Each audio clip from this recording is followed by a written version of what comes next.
Hey everyone, Once Bitten here with a battle report. So last weekend, got together with 3 other players and played a mega game, a 5,000 point game, teaming up Empire of Soonstahl and the Dwarven Holds versus Vampire Covenant and Warriors of the Dark Gods. Every army was represented by 2,500 points. It's 5,000 versus 5,000. I have yet to play a big game like that and had not have it be fun. This was absolutely amazing. What you're looking at here is a special customized built model by Gabe Thorne. It's just just amazing. Just makes you not want to put your own models on the table. So just to give a few snapshots of some of the units that were in play, and then I'll get to the game. So you can see this is another unit. Gabe Thorne brought his Warriors of the Dark Gods, Pestilence-themed army. So here you can see it's just got a big block of the Wasteland Warriors with a couple characters in there, and that beautiful Battle Standard Bearer. Teaming up with Vampire Covenant, just a great look using these old Games Workshop cemeteries, unit fillers, and just looks like Kings of War models, but just yeah, a lot of shambling hordes there. Some more units. Some of the good guys. I didn't get many pictures of the Dwarven holds, but you've seen these guys before. Brought this guy out for the first time in a long time. And I'll go through the list in just a second. So overall, the battlefield looked like that. Basically, we didn't have enough covering to have the whole battlefield look the same. So what we did is on the left, we created a huge cemetery, and on the right was just kind of a big, a big field separated by a river between them. And I'm going to forget to say it later, but basically after turn 1 or turn 2, we changed the rules so that Vampire Covenant players could march through water because we didn't want that river just to create too much of a barrier there running right through the middle of the field. So starting on the far left, he's got a unit of skeletons with spears, big horde of them. If you look directly behind him, you'll see some kind of one of the mausoleums. Well, hiding behind that mausoleum is a Lord of Chaos, Mark of Pestilence, of course, riding a manticore. Beautiful model and nothing I'm really excited to deal with on the battlefield. Next to him, it looks like just a bunch of graveyard unit fillers. A lot of it is, but there's a unit of zombies, and in with the zombies is a cadaver wagon. Next to that is a unit of wasteland trolls. Behind them, another unit of skeletons, again with spears. To the right, we have a big horde of barrow guard. Behind him, a unit of mounted wraiths, and then let's see, a unit of two, I guess they're bat swarms. Behind that, a shrieking horror. Behind them, some more mounted wraiths. Then to the right of that, a wasteland giant. On the hill, we have the battle shrine. That thing. I could spend like half an hour just looking at all the bits and bobs on that thing. Just a lot of love and time went into that. In front of it is the big, huge unit I was showing you earlier. There are 2 Harbingers of Pestilence, both on palanquins in there. Otherwise, just a bunch of Wasteland Warriors, and then a unit of Wasteland Knights. So, our corner, we have a Dwarven Catapult in the corner. Otherwise, we didn't castle up necessarily. We've got a Flame Copter. If you look at the top, very top, we've got a unit of Seekers. There on the hill is some kind of Dwarven war machine. I forget. You'll see it later. Then we've got 3 units of clan warriors, all with hand weapon shield. He's got a general in there. His general is a king on shield bearers, kitted out mainly defensively. 1-up rerollable armor save, and I think he gets like -1 to wound him, and then he has a spell where you can make him you have to reroll your wound. So he's basically built to be a tank. He's also got a battle standard bearer there that has just a good armor save. Behind him he has some clan marksmen with crossbows. On the hill we've got a Dwarven cannon as well as an Empire of Soonstahl cannon. Then we have an Empire of Soonstahl mortar.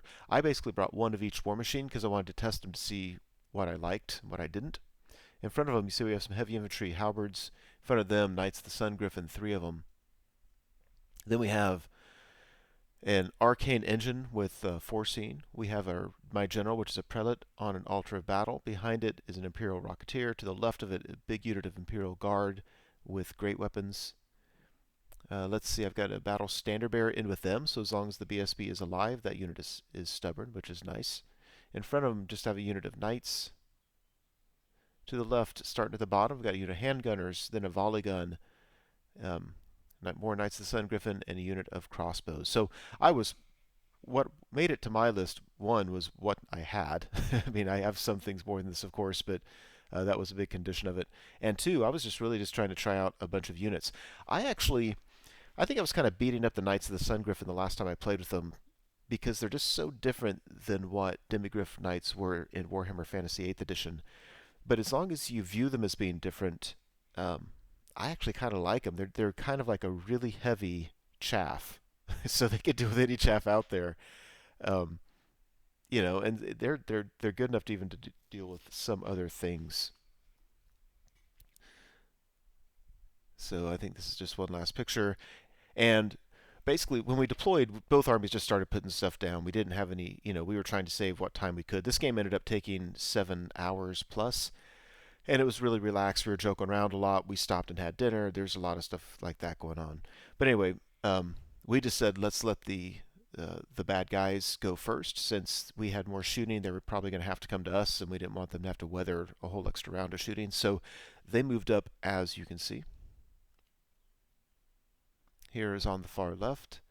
If you can see, he took the Lord on the Mana Core and kind of moved him out from the building behind his skeleton warriors. So we have a fair amount of shooting, but at the same time, there's just a lot of targets. So we've got this general, we've got the shrieking horror, the altar of battle, the giant. There's a lot of things we could shoot at. We can't shoot everything.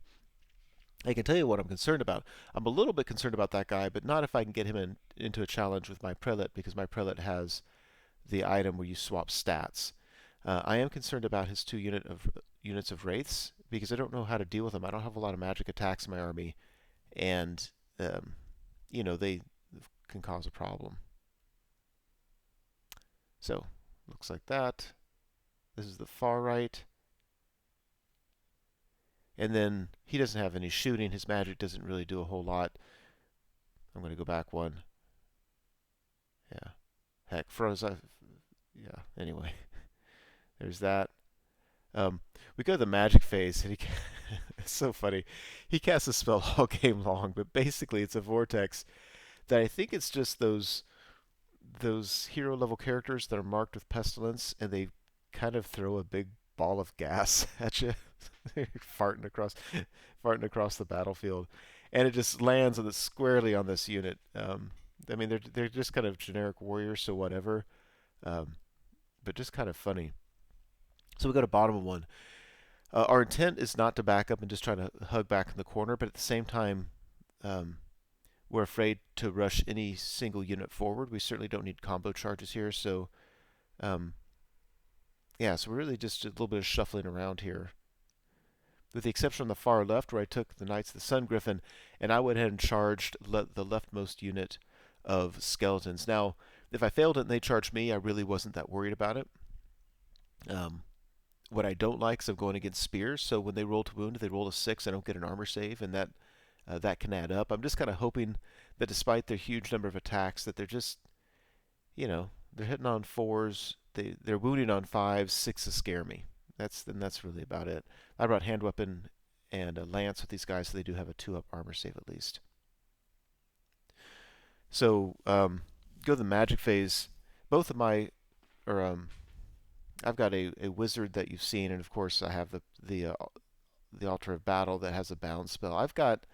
And then I have the arcane engine. I've got 3 spells with direct damage, and that's what I'm doing, is just trying to target these guys. I finally got one to go through, and I think it was the one where I get 2d6 hits, which was great. But then I rolled a fair number of hits, and then rolling to wound, I just rolled like crap and left one of these guys alive. Meanwhile, the Dwarven cannon has magical shots on it, so that was nice. So I forgot exactly. I think this is a spell where I killed a couple more of these guys. Then we go to shooting, and yeah, this is rough for him, but the Dwarven cannon hits and kills his shrieking horror. That was the most immediate threat. It's not the scariest thing on the table, but there's a threat. So we got it down by a couple wounds, and it was much less scary. But my advice was, if we got him down, let's just get him out. So shot it, killed it. The cannonball bounced through, hit both of those wraiths behind it, and knocked them out as well. Meanwhile, here on the left, indeed, those skeletons did roll 3 6s and killed the Knight of the Sun Griffin. But I'm okay with that. I'm not. There's 3 units over here, skeletons, zombie skeletons. I'm not worried about them necessarily, but they do have the potential just to kind of swarm all over me. So if nothing else, if I can get these guys just to hold them up, I think I have a real good chance of winning that in the long run. Even it might take all game, and that's okay. We'll just sit there all game, just keeping them from ganging up on me too much. All right, so we go to the top of turn 2. Overall, it looks like that. Um, let's see anything actually. So he goes and he flies his the wasteland or the warrior general, flies him over everything, and now he's just in a scary position. Um, so now he's a priority target for my shooting. If you look at the very bottom, the volley gun had misfired, so it can't help out. My handgunners on a throwaway spell, the bad guys threw at him. They lost half their number. Then the crossbows aren't going to do anything to that guy. So really, all I can hope for is the cannons to help take care of him. So he took his lone remaining wraith and charged his unit of knights. That's just going to be a big thorn in my side. He basically gets a 2-up ward save against everything because I don't have magical attacks. So I'll have 6 attacks with him, 3 from knights, 3 from horses. I need to hit enough, wound enough, and then hope he rolls a 1. Otherwise, he'll have a charge and a banner. He's almost certainly going to do at least 1 wound and win. That's just me a hassle. Here on the very, very far right, his unit of Wasteland Knights charges the unit of Seekers. Now, my advice in this situation was for this matchup because Seekers are, first of all, unbreakable, so they're going to tie him up for a bit. It's going to take a while to chew through all of them. Every time you kill one, they get a Strength 5 hit back. That's going to make these guys have only a 3-up armor save. We don't have to win this. We just have to kill a couple knights each round of combat, 1 or 2, and we'll either eventually kill them all, or by the time he chews through that whole unit, he'll have like 1 guy left and be easily manageable. Nothing going on here, just the turn was taking a while, so I start snapping pictures. And then after combat, yeah, he kills a bunch of our guys. We kill 1 of him, and I don't know if the points traded off or not, but I wasn't worried about it. And over here, this was awesome. So this guy comes in, and I think I have initiative, and so we do our 6 attacks, and we do a couple wounds. He rolls his ward save, and he fails 1, and just pops, which is just awesome, because otherwise that was just going to be a hassle. Meanwhile, over here, yeah, no 6s on the 2 wound rolls by the skeletons, and these Knights of the Sun Griffin are just kind of chewing through those guys. All right, so we go to bottom of 2. Let's see. If you look on the top left, I took my unit of Knights and I just marched them up in front of the Barrow Guard. That's the only unit that I am really worried about. A big unit of Barrow Guard with just this nasty, nasty vampire in there. So my plan is just to flee, and notice I've moved my troops up. There's plenty of room for those guys to flee through them. Yeah, here's the far left. Not a whole lot to be seen there. Knights of the Sun Griffin on the right side charged these bat swarms. And when I charged it, I was thinking, I'll easily kill these guys, and I think I need an 8 or a 9 in my overrun to hit the flank of that giant. The problem was, after combat, when we looked at it, they're in the front of the giant, which means I'd have to go through all that dangerous terrain, and then, I might be okay. Yeah, so it wasn't nearly as attractive as I thought. Here on the right, my partner decided to try this gambit where he takes his tanked up dwarf king, takes him out of the unit, and puts him right in front of this. And I thought this was interesting because, what he's concerned about, and I guess what I'm concerned about, is we're not going to be able to slow this unit down for very long, and they're just going to chop through any dwarven unit we have over there. Matter of fact, if we charge him with 2 units, he might just chop through both of them. This guy is super hard to wound. The problem is static combat res. So I think he's like leadership 10, but they have a charge, they have 2 banners, they have 3 ranks. They're starting with 6, a +6. That can get really dangerous. But Thought we'd try it. So here, over here on the left, this is the guy I'm worried about. He's the immediate threat. He's about to start coming in.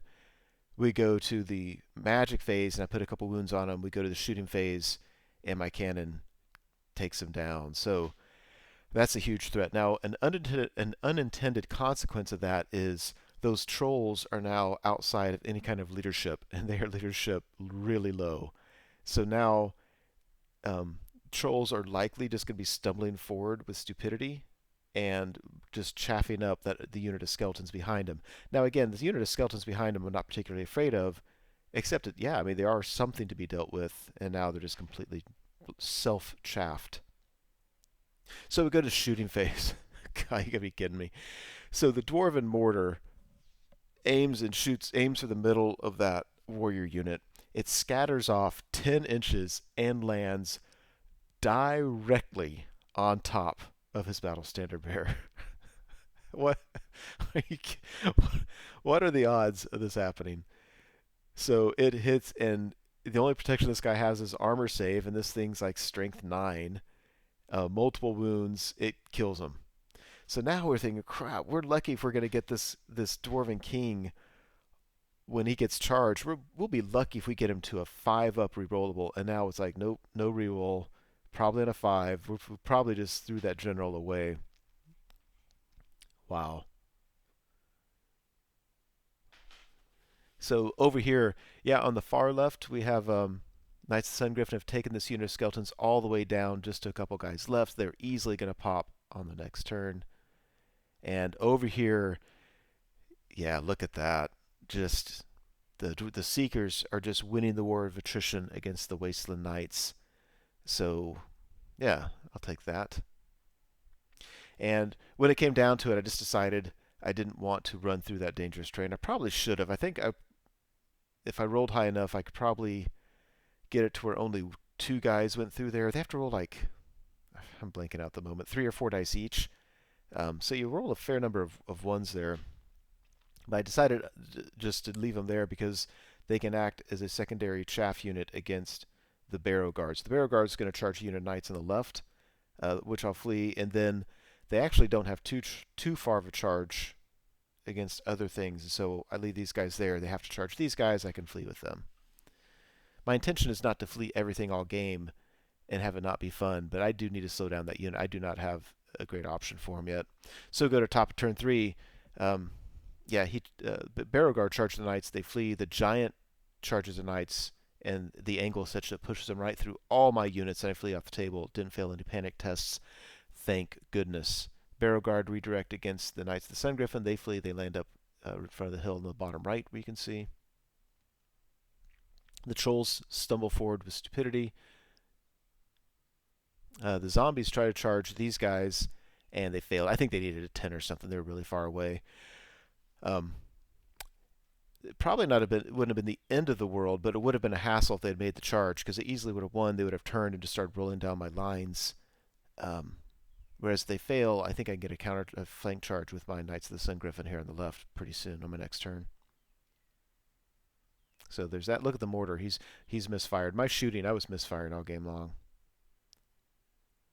Let's see over here. So his leftmost unit of warriors was charged by that Shrine of Battle. I'm going to get the names mixed up. Forgive me if I do. But they get charged, and he says, yeah, I'll take that. That's fine. And then he charges with the giant. The giant had charged the knights. They fled. He redirected to them. And he's like, no, I can't take a double charge. So they flee. So now the giant can't charge anything. And then the Shrine of Battle charges a unit of warriors in the flank. You can see it has 2 wounds on it. I think the dwarves have been shooting at it quite a bit and just can't get past its -2 modifier to hit and then a ward save. But we did sneak a couple wounds through. It's going to win that fight with the warriors, but the warriors will be steadfast, will turn, and should be okay. So it looks like that. That is such a beautiful model. And they charge in here. That looks so epic.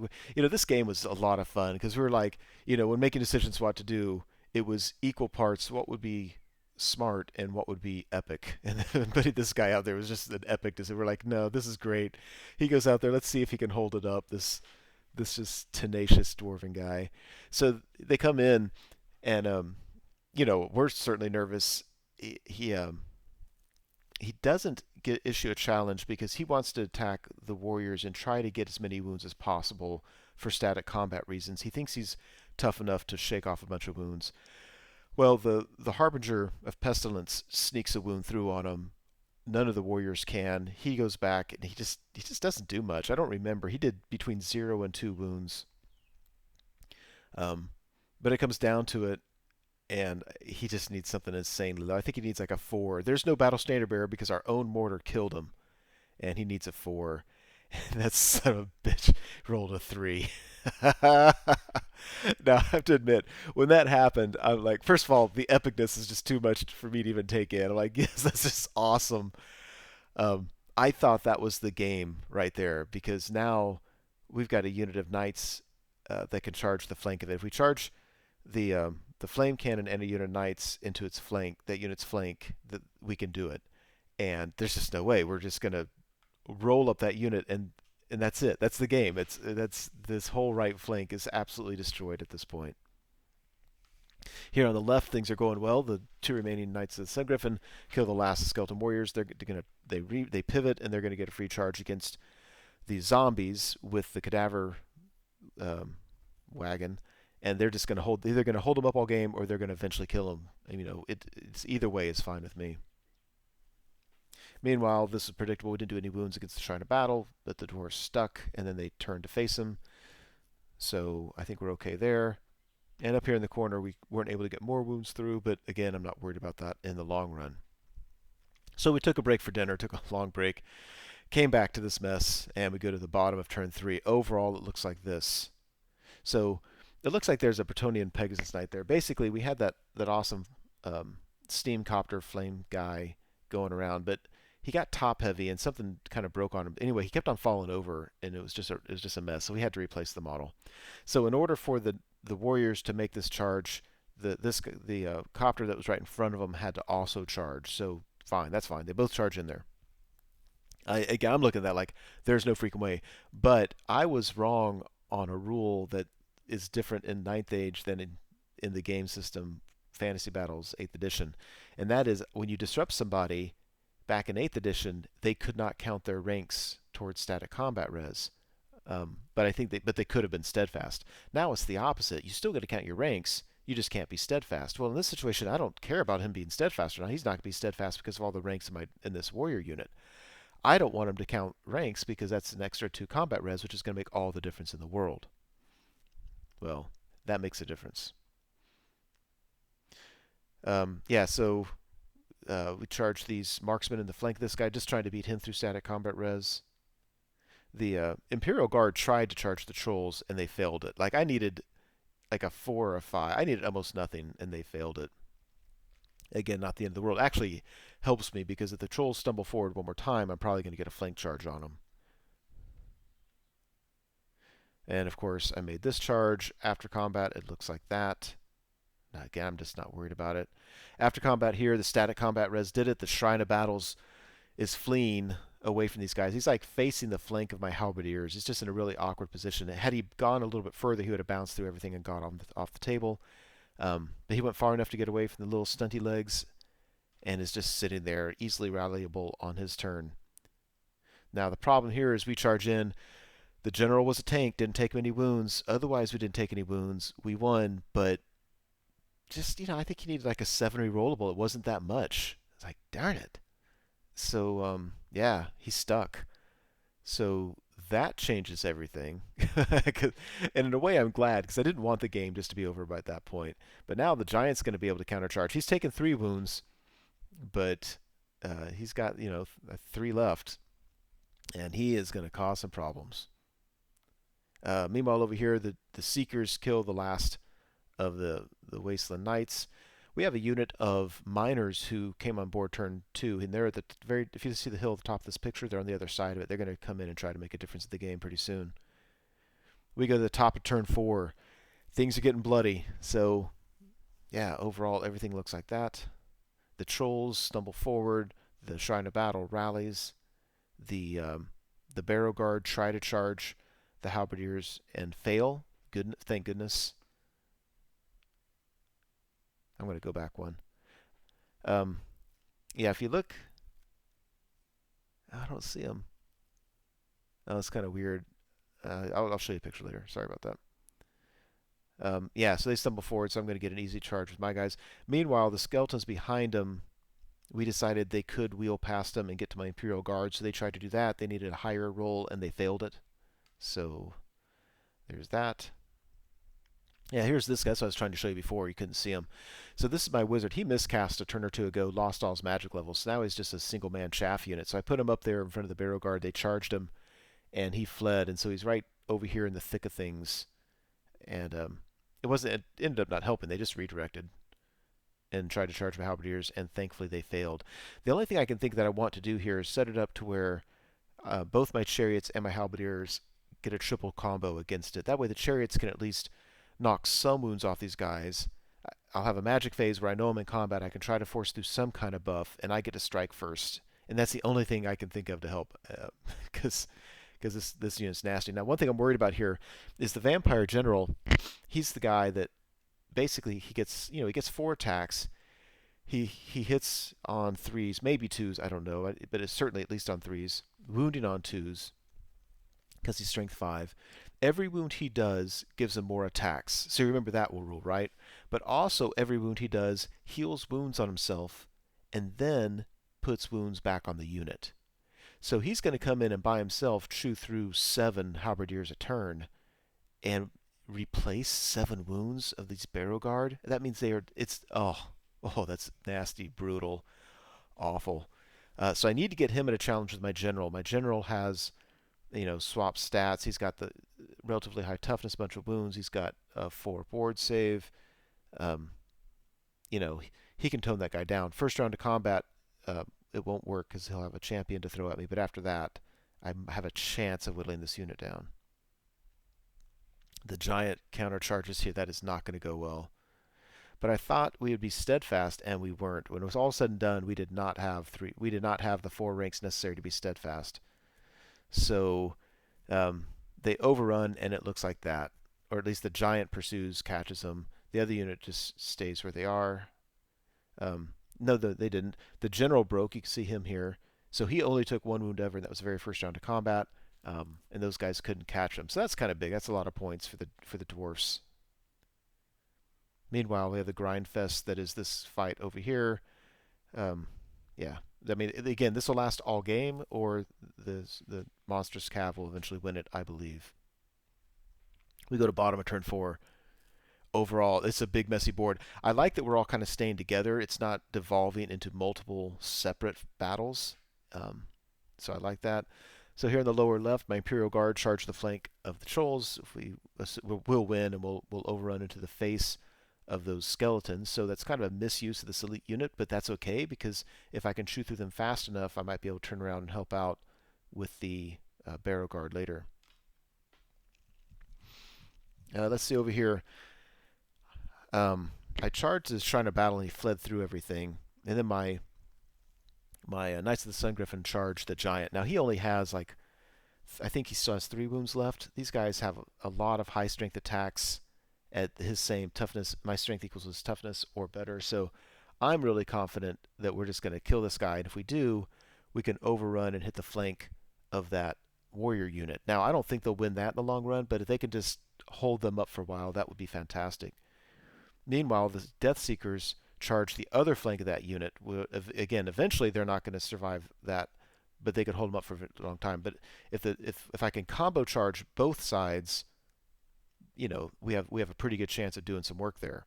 The problem is, once we started playing the game, we were rolling combat separately, and when I looked up from doing a combat on the left side of the board, my partner had already done this combat before my monsters cav had a chance to join in. Like, damn it, that was a mess up. Meanwhile, you've seen this before. Still just grinding down. Easily beat the trolls. We got re-rolled to wound up. Going in there. These guys are pretty freaking resilient. 4 up armor save, strength 5. I like them. I like these guys a lot. Meanwhile, oh my gosh. So my Knights of the Sun Griffin, they go in there. I do so many hits. I roll to wound, and I do 1 less wound. I only do 2 wounds. It was such an epic fail. Like, I rolled let's see, my mounts were strength 5, he's toughness 5. I need a 4, and I don't know how many. Like they did like 6 hits on him, and then 2 wounds. He has 1 wound left. He rolls yell and ball. He wins the combat by 2. That's okay. I'm steadfast. Doesn't matter. No, I'm not. That's not true. I'm not steadfast because he has a monstrous rank and I only have 1 rank. But I'm leadership 10 with my general because he's got an 18-inch leadership bubble, so that puts me down to an 8, I think, or a 7, whatever it is. But there's no reroll nearby. I fail it, and he runs them down and overruns into my halberdiers. I'm like, you've got to be kidding me! You've got to be kidding me, Pecker. Um, yeah. So the Seekers go in, they do something and whatever, and the Warriors just reform after combat, and now they're just going to absolutely waste them on the next turn. So the plan of having my Knights of the Sun Griffin join that in that fight didn't matter anyway because my guys epically failed. So we go to top of turn 5. It's getting to the point where I can't avoid the Barrow Guard anymore. It's getting hard to avoid. He's got basically these 2 big, the Barrow Guard and those Warriors, 2 big units that I really am concerned about. It's getting to the point where we can't slow him down, but we've chopped up a lot of the other things that he has. So the Barrow Guard charge the Steam Copter. We left him there. They're going to kill him and reform. We're still grinding away here, but yeah, he's down to. I think this in this 1 unit, the unit filler in front is counting his model. So I think instead of 1 zombie left, I think he might have like 6 zombies left. But it doesn't matter. He's not going to last long there. After combat, yeah, we just chop through him. This fence does not represent models, so he literally has only 10 guys left. Seekers are gone. Reforms these guys again. It's tough to slow them down anymore. The copter's gone. It's tough to slow this guy down anymore. So we go to bottom of 5, and we're in for a penny, in for a pound. The halberds, the arcane engine, and the prelate on his altar of battle all go into the Barrow Guard. It's what that's what I got. I mean, and there's no way I'm going to try to just chap this guy up all game. I don't know if I even could if I wanted to, but excited to see how this plays out. Let's get another angle. Yeah. Now the problem with the Barrow Guard is when they do wounds, they do multiple wounds too. So even with only 1 guy touching my arcane engine, and of course he has supporting attacks. It's not hard for him to sneak some wounds through because they're like strength 6 and they're multiplied by 2. That thing may not last long, and I need it there. I need that +1 to hit. My general's going to be protected. He'll be in a challenge the whole time, so I'm not worried about that. He'll be okay. I need this 1 turn to go well. I need a good magic phase, and let me tell you now, I did not get a magic phase. It was nothing.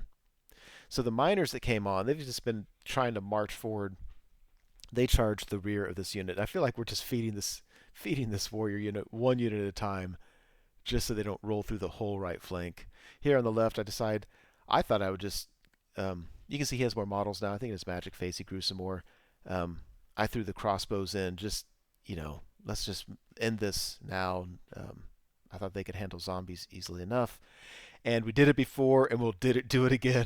The dwarf general steps up in front of everything else. He's like, "You have to charge me, my friend."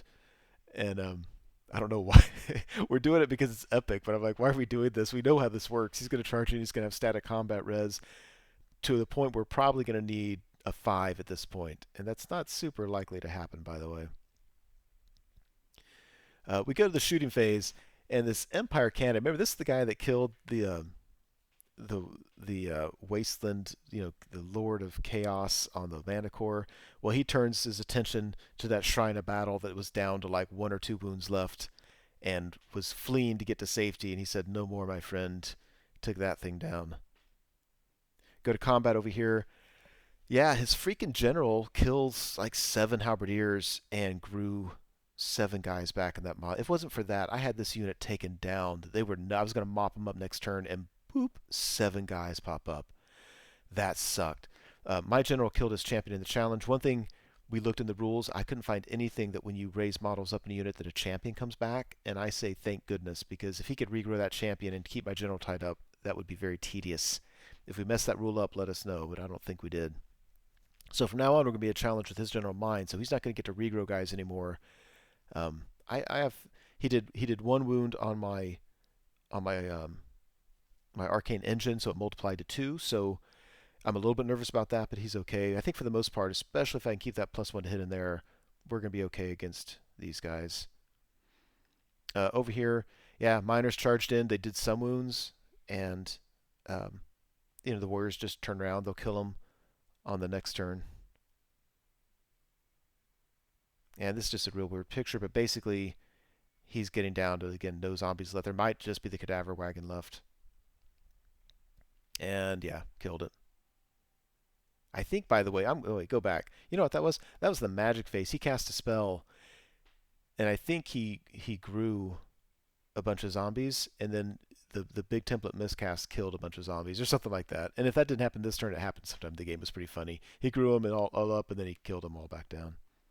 Anyway, so he's dead. Go to this combat. And yeah, it was a little bit disappointing. I just couldn't. I have no magic buff up, and it's just hard to get the wounds through. So we're doing okay. Um, he only has, what is that, 6 guys left. His general is unable to wound my general because he only has 2 attacks now, and so he's not regrowing wounds on the unit, which is huge.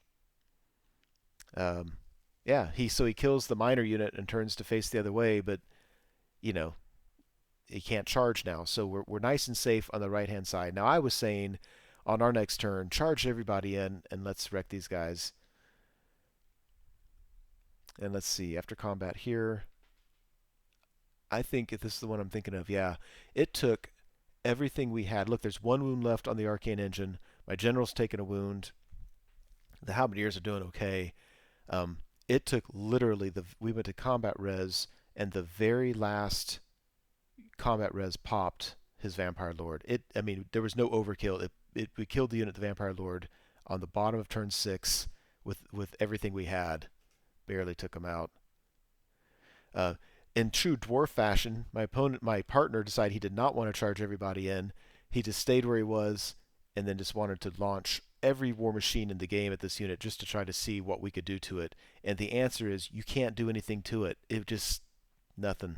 Just stood there. So the game ended like that. The only thing left on the board from the bad guys is that unit of warriors with 2 hero level characters. So it ended up being a huge win for the good guys. It didn't feel like that during the game, though. It was a fun game. It was not. There was not a competitive feel to it. It was just guys having fun, rolling dice, and it was certainly felt chancy there a lot. So anyway, that's it. Thank you so much for watching the video. I truly hope you enjoyed it. As you know, YouTube has a variety of functions you can use to interact with videos such as this. You can like or comment on the video, you can favorite it, you can share it, and of course you can subscribe to the channel. And I encourage you to do any or all of those things as a way of interacting between viewer and producer. As always, I appreciate your patronage on the channel and wish you all the best.